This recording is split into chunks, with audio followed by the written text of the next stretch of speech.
Bonjour à toutes et à tous, bienvenue sur ma chaîne. Pour tous ceux qui me suivent pour la première fois, n'hésitez pas à vous abonner et à activer la cloche de notification pour ne manquer aucune de mes vidéos. Aussi, n'oubliez pas de liker et de partager cette vidéo si elle vous a plu.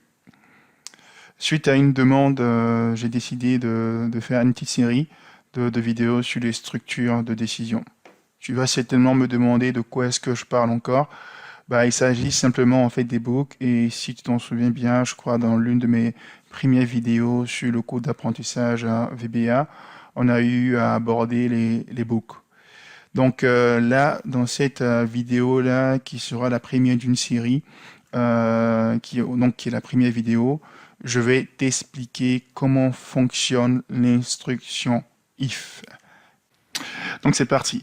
Dans un premier temps, on va essayer de voir la structure d'utilisation de la boucle if. Alors if, faut noter que ça veut dire si en français. Donc ça se présente comme suit. If, maintenant j'ai une condition. Et si la condition est respectée, alors, et le alors est matérialisé par then, ensuite je rentre dans la boucle. Et maintenant, je donne l'instruction que je veux voir se réaliser, donc notamment écrit, notamment, là je mets juste instruction. On verra tout à l'heure lors de l'écriture du code. Et pour fermer en fait la boucle, c'est and if. Donc on a if, par exemple, je peux dire si A est supérieur à 0, sachant que A a été donné à une valeur, je sais pas, peut-être de 10 ou même de 5.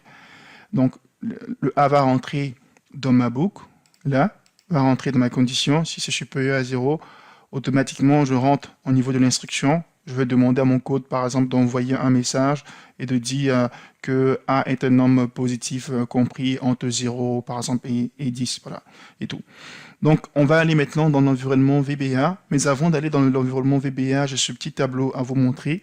Ici, j'ai un tableau dans lequel j'ai le prénom d'un chef de projet par entreprise. Un Renault, Ferrari, Porsche, Peugeot.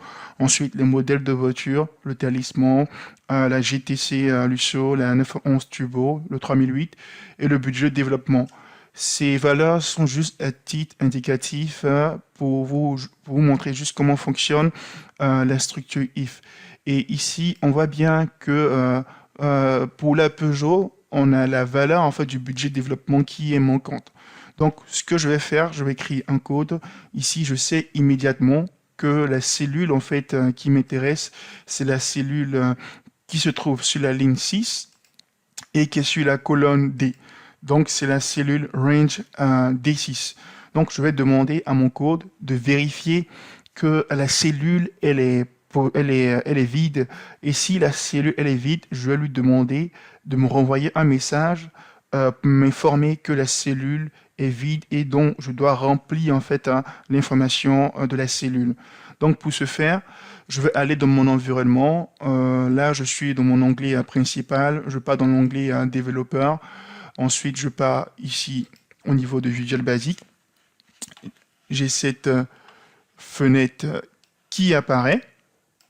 Alors, on va essayer de la réduire pour me permettre d'avoir accès en même temps. On va essayer de la réduire.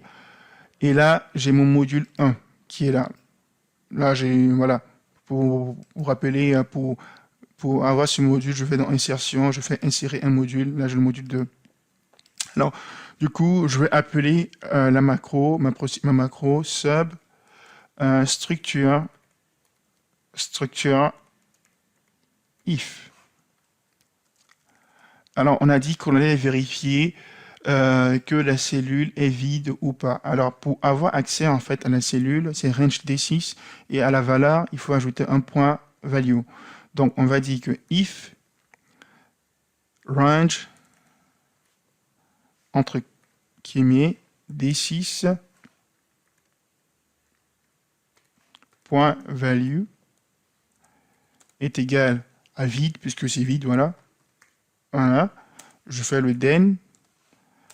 J'envoie un message msg box veuillez renseigner le budget de la Peugeot 3000. J'aime bien cette voiture, de la Peugeot 3008. Voilà, et je clôture, je ferme l'instruction avec AND IF. Je fais une petite indentation, que ce soit propre, et là maintenant, je compile. Vous voyez, je l'ai compilé, et j'ai bien évidemment veuillez renseigner le budget de la Peugeot 3008 parce il a vraiment vu ici que la cellule, elle est bien vide. Alors, et là maintenant, je vais vous montrer très rapidement une autre fonction qui n'est pas mal, qui est la fonction if avec deux i avant le f. Voilà. Et cette fonction-là, elle est également utilisée pour définir une valeur en fonction d'une condition. Alors tout à l'heure, on a utilisé la fonction if pour voir si la cellule D6 était vide ou pas, et en fonction de ça, on nous a ramené un message. Ce qu'on va faire là maintenant avec la fonction if, avec le DAISY, c'est de se dire, vous voyez, avec ça, en fait, ça sera encore plus rapide, c'est de se dire, en fonction de la condition sur la cellule, soit la cellule, en fait, elle est vide, auquel cas, on nous renvoie le message, veuillez renseigner le budget de la Peugeot 3008, ou si elle n'est pas vide, on dit en fait à la cellule D6, bah, tu restes telle qu'elle parce que bon, voilà, on va pas t'emmerder. Voilà. Donc, pour ce faire, il faut d'abord, vu que c'est la cellule D6, la cellule D6 qui nous intéresse, et dans les deux cas, il va falloir afficher un élément et la sortie devra être dans cette cellule. Donc, on va écrire que range D6 point value égale, et là maintenant je fais appel à cette fonction là, vous voyez, c'est 2i f, et là il me donne la syntaxe, et la syntaxe que nous on veut ici, c'est quoi? C'est l'expression que nous on veut, c'est la contrainte, c'est ce qui est la condition ici. En fait, l'expression qu'on doit avoir ici est la condition que nous avons là au niveau de la boucle if. Donc, je vais la récupérer. Donc, je la récupère, je la mets là. Ensuite, je fais mon expression. Là, peut-être que je vais mettre une petite parenthèse pour que ça soit propre.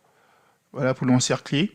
Et quand la condition, si range d6.value est égal est une cellule vide, si celle-là en fait est vraie, automatiquement, on va dire on va dire en fait à notre code de renvoyer un message à l'utilisateur pour dire est-ce que tu peux renseigner le budget de la Peugeot 3008? Et donc pareil, c'est normal, ne prêtez pas attention, j'ai juste pas envie de retaper en fait le test. Donc je vais prendre là, je copie ici. Donc on va lui dire renvoie-nous, veuillez renseigner le budget de la Peugeot 3008. Et par contre, si l'information elle est fausse, c'est-à-dire qu'on a fait le test et la cellule en fait D6, elle n'est pas vide, il y a une valeur en fait à l'intérieur, bon, on va demander à la cellule D6 de rester telle qu'elle. Donc du coup, on réécrit range D6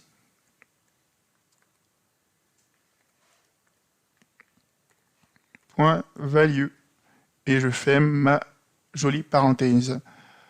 Voilà, je mets le code au-dessus en commentaire avec ce petit bloc là, et je compile. Et vous voyez, là on avait vraiment la cellule qui était vide. Dans ce cas-ci, qu'est-ce qu'il a fait? Il a vu que on est bien vrai par là, donc il a affiché veuillez renseigner la Peugeot 3008. Par contre, si la valeur ici n'était pas non vide, si on avait, allez, je prends par exemple 55 000, je mettais un chiffre comme ça. Allez, un chiffre comme ça, peu importe le format, Je reviens sur mon code. Alors, je fais ça. Vous voyez, je compile encore à nouveau. Je compile. On a toujours les 55 millions en fait qui restent dans la cellule. Juste vous dire que la valeur en fait n'a pas évolué parce que la cellule n'est pas vide. Maintenant, ce que je vais vous montrer, c'est la structure if avec l'instruction else. Else pour dire que lorsque on veut vérifier une condition dans un ensemble bien précis avec deux éléments variants, si le premier élément il est vérifié, alors on exécute le code. Si le premier élément n'est pas vérifié, automatiquement c'est le deuxième élément qui sera vrai. Donc, et c'est ce que j'ai matérialisé ici. If condition, then, si la condition elle est bonne, automatiquement on rentre dans l'instruction 2. Si la condition n'est pas bonne pour l'instruction, si la condition n'est pas bonne pour l'instruction 1, automatiquement elle est bonne pour l'instruction 2. D'où le else ici qui est un mot-clé. Alors on va l'appliquer ce tableau que nous avons là. Et dans ce tableau, j'ai rajouté une ligne pour une Lamborghini Aventador à un budget de développement de 1 million d'euros. Et j'ai ajouté la colonne qui permet de spécifier le type de voiture auquel nous avons affaire. Donc ici, nous avons affaire à soit un véhicule standard ou un véhicule sportif. Donc ici, comment est-ce que je l'ai matérialisé au niveau de mon code? Alors, pour ce faire, ici, j'ai déclaré une variable string, chaîne de caractères, un modèle de voiture. Et j'ai dit en fait ici que j'ai initialisé cette variable-là comme étant égale ici à la cellule F3, donc là, Ferrari. Et donc, qu'est-ce que je dis ici? Je dis que si le modèle de voiture est égal à Ferrari, alors le type de voiture est égal à sportive.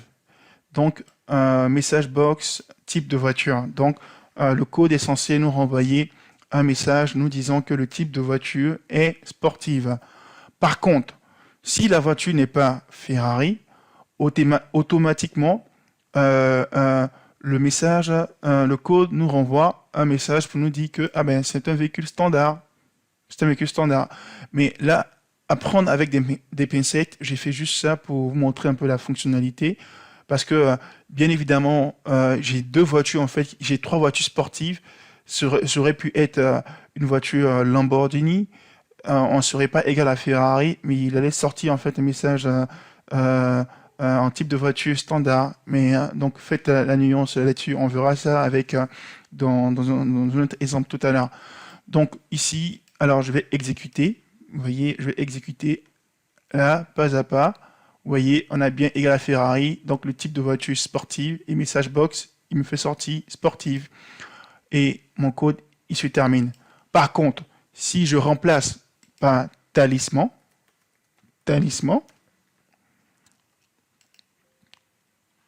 si je remplace par talisman, on verra qu'est-ce que le code nous dit. Alors, je fais le remplacement. Alors, évidemment, je ne suis pas équivalent à Ferrari, donc automatiquement, else, il me dit standard, il m'envoie un message pour me dire que en fait j'ai affaire à un véhicule standard.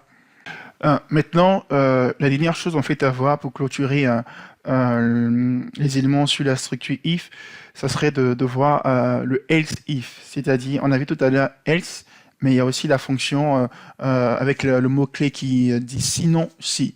Je prends un exemple. Tout à l'heure, ici dans notre petit tableau, on a trois voitures sportives. Donc la Porsche, la Ferrari et la Lamborghini. Du coup, ici, moi, je dis, si modèle voiture est égal à Ferrari, alors c'est forcément une sportive. Et si c'est pas le cas, c'est automatiquement un véhicule standard. Mais là, en fait, ce que je viens de faire, en fait, c'est pas totalement vrai. Parce que je peux tomber, en fait, sur un véhicule dont le nom est, le modèle, en fait, est Aventador. Et si c'est Aventador, ici, il va pas rentrer dans cette boucle-là et il va automatiquement me dire ici que c'est un véhicule standard. Donc, je fais l'exemple, je remplace par Aventador. Vous allez voir, Aventador.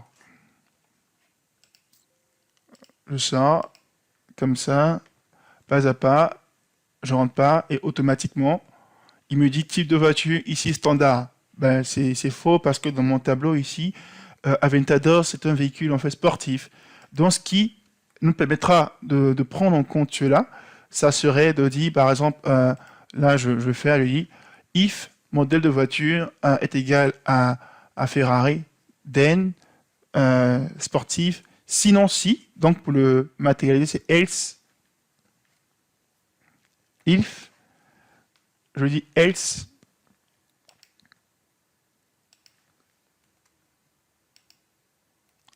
if, je reviens encore, je reprends modèle voiture est égal à Aventador,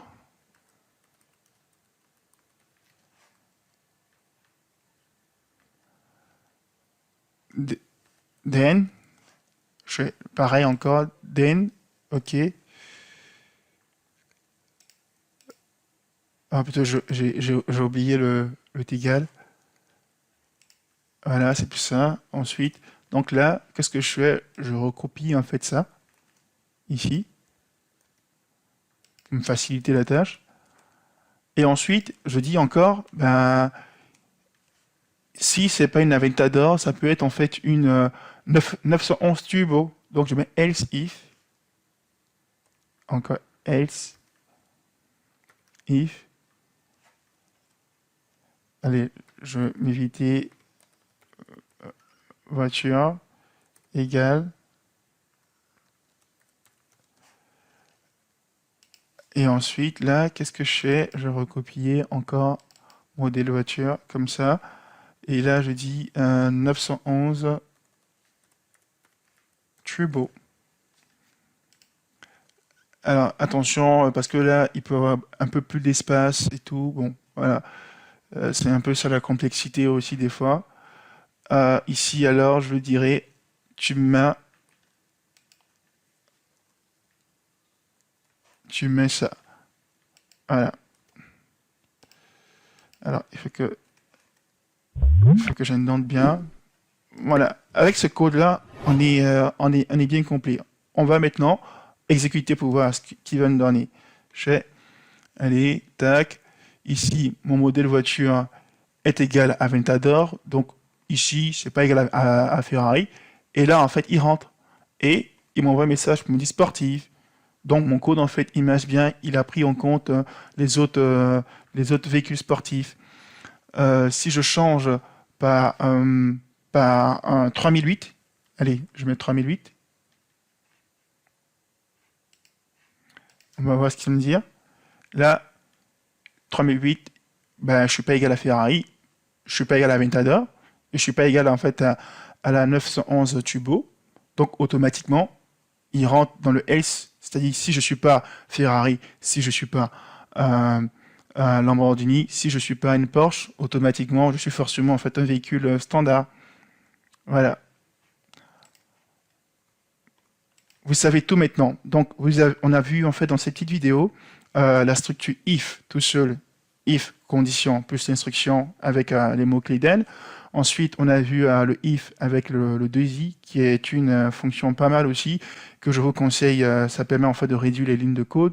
Ensuite, on a vu la fonction, on a vu la structure if avec l'instruction avec else. Où on peut avoir deux alternatives. Et maintenant, on vient de voir la structure if avec les cas en fait possibles qu'on peut avoir comme else if, et ainsi de suite. Voilà.